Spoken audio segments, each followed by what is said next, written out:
Thank you. Kindly go take your seats. Moving forward towards our next segment here, which is on a very, very interesting topic indeed. It is going to be a presentation by Mr. Rajesh Chhabra, Sales Director, South Asia Global Business Development Leader, Inside Sales, Acronis. Rajesh has been associated with Acronis for close to 13 years in support, pre-sales and sales. He has worked with Dell, Salesforce in the past in leadership positions, and he carries today a work experience of 20 plus years.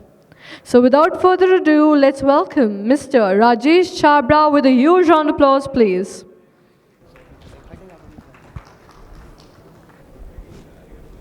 Hi everyone.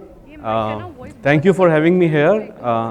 The introductions have already been made, so I would like to kind of start with the topic for the day. My name is Rajesh, just to say again. I am now with Acronis for close to 15 years in various roles, as it was also mentioned earlier. So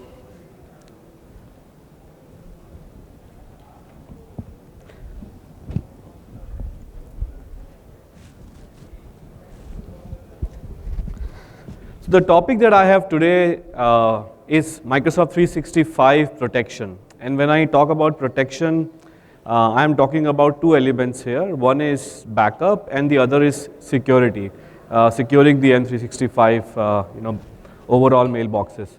So why we have picked up this topic? Basically, as we know that M365 adoption has grown up tremendously over the years, and I think due to pandemic it only got accelerated, right? So as you can see on the screen, this is comparison from 2017 until 2020, so it's slightly dated, but as you can see the graph has been increasingly rapidly, and now as of 2020 there were 258 million mailboxes workloads being protected on Microsoft 365. So why email? Why we have chosen this topic today? Overall, world over, there are 5.6 billion email accounts, right? Every organization, whenever a person joins in, I think the first access that they get is email, okay?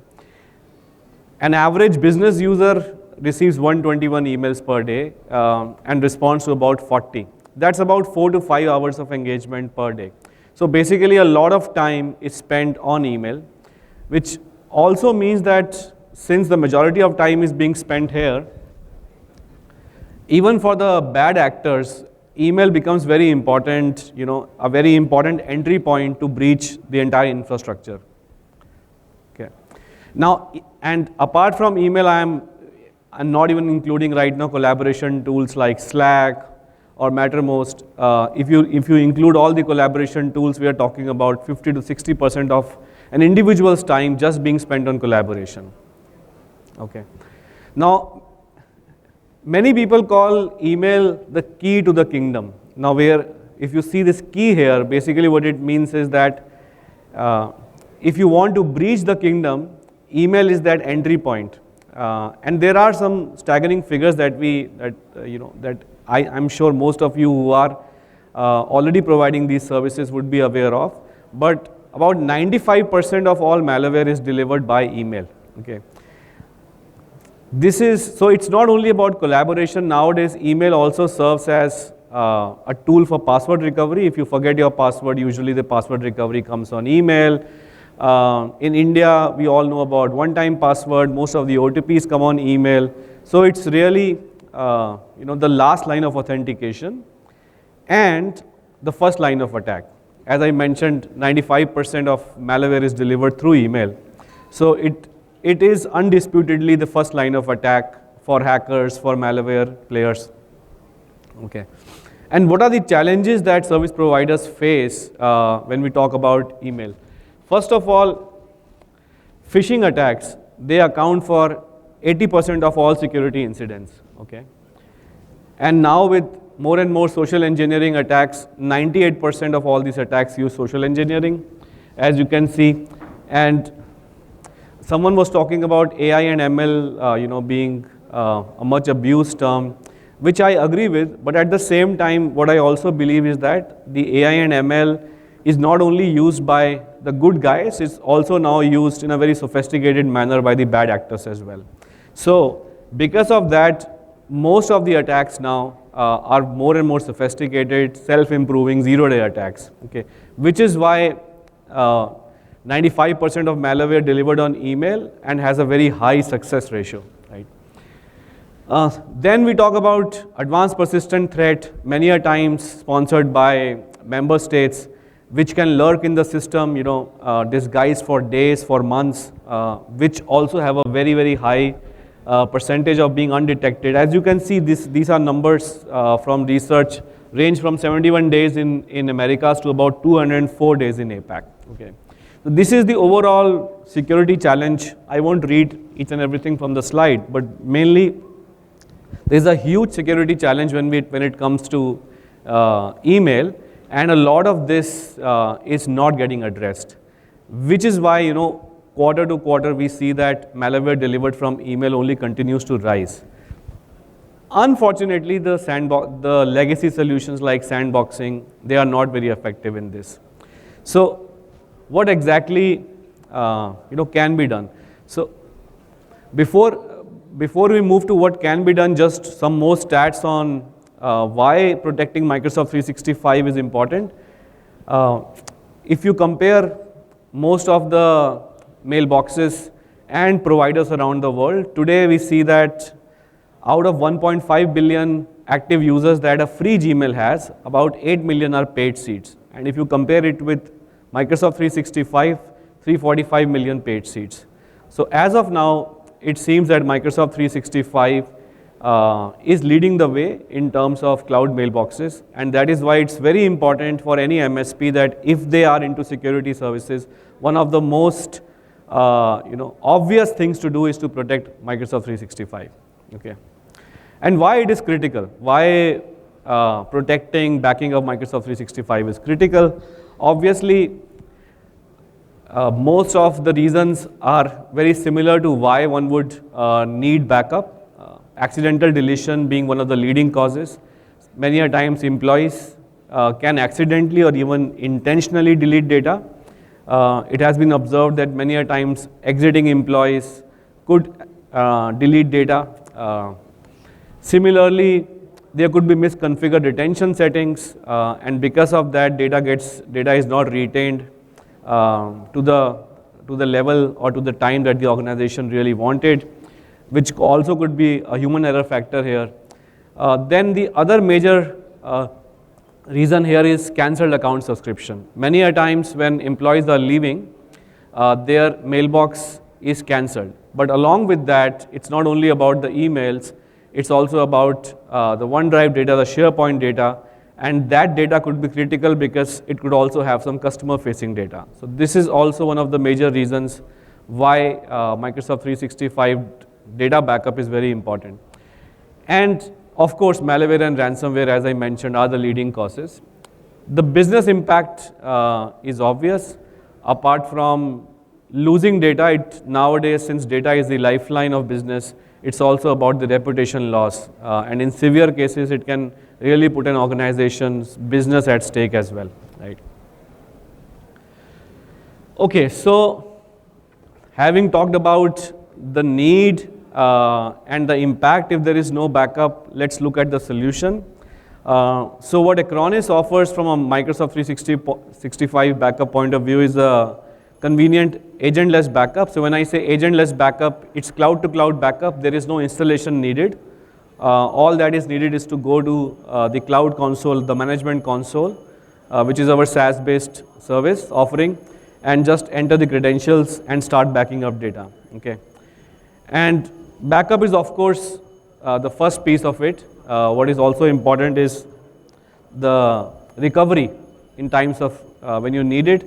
And that is where you would really see the value that Acronis brings in the differentiation, because you could do either a complete group recovery or even go down to the level of an individual email recovery or even an attachment recovery, a file recovery.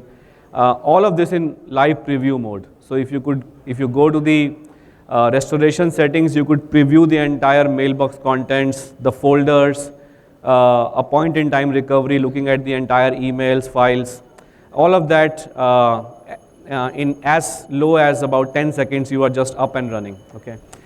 If you compare it with the legacy sandboxing solutions, which take about 20 minutes, this is of course much efficient. The picture here explains the overall concept that I was talking about, agentless backup. So you see cloud-to-cloud backup, which happens from Microsoft Data Center to the Acronis Data Center.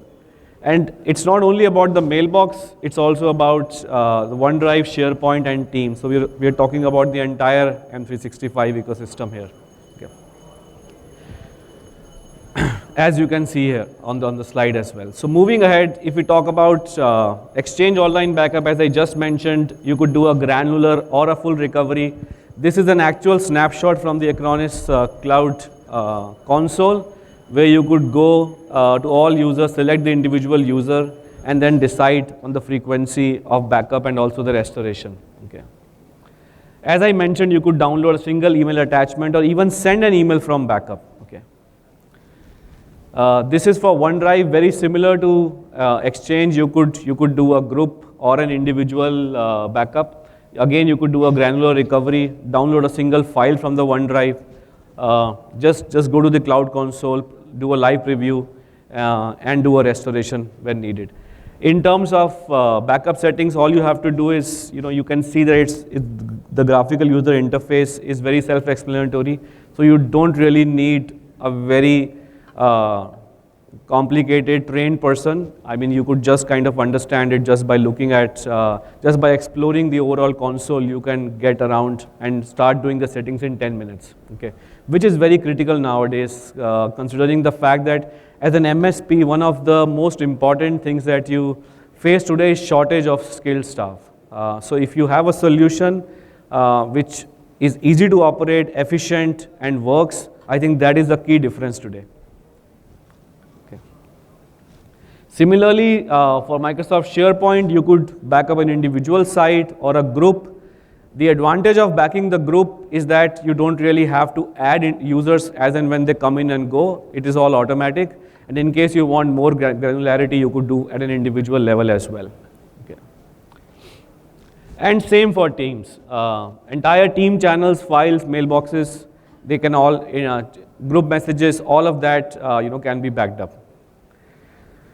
So as I said, backup is one piece of it. In fact, at Acronis, which was traditionally known as a backup company about 7 to 8 years back, we believed that backup is just one part of infrastructure protection, and that is why we basically developed a solution which we call as Cyber Protect, which provides an integrated backup, security, and protection management. Okay, so moving from backup of how we can also keep the mailbox secure. This is the Acronis Cyber Protect console.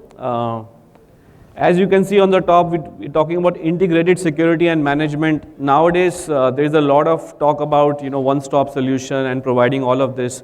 But Acronis was really the trendsetter in this. In fact, this word cyber protection, not many of you might know, is coined by Acronis. Okay, and this solution that I'm talking about, when I say integrated, I'm not talking here about a commercial bundle, because when you talk about a commercial bundle, you basically bring in a security pack, a backup pack, some other protection features, just club them in as a commercial feature, but essentially all of them are individual, they don't speak to each other. But when I talk about integration here, the different pieces speak to each other because they have been developed from scratch to work like that. So the backup piece speaks to the security piece, vice versa, which gives an enhanced level of protection because you don't really have to specify a lot of things that you have to do with individual pieces. Okay, so this is the overall solution, though the focus was on email security, but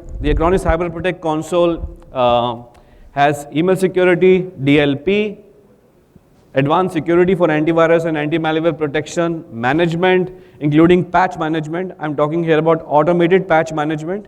We have a tie-up with more than 300 vendors, and all the patches actually flow into the console directly, and you can decide to update those patches in one go. Advanced backup, disaster recovery, and file sync and share. So this is the overall solution. And very quickly, just to wrap up, because I see that the time is up, I'll quickly go to the main slide. So when I talk about M365 security and protection, we are talking here about basically a 6-stage email protection technology, which includes an anti-spam, anti-evasion filter. The anti-evasion filter basically checks for seemingly clean URLs, separates them, takes them through the other filters. Anti-spam engine checks for reputation. There are 6 reputation leading checkers integrated in the solution to check for them and ensure that you get minimal spam or no spam at all. And then at the last level, we have a CPU-based technology which stops advanced persistent threats and zero-day attacks. So I will basically wrap up on this slide, but we have a booth outside. If any one of you have any question that you want to understand about this solution and Acronis in general, we'll be looking for you in the booth. Thank you.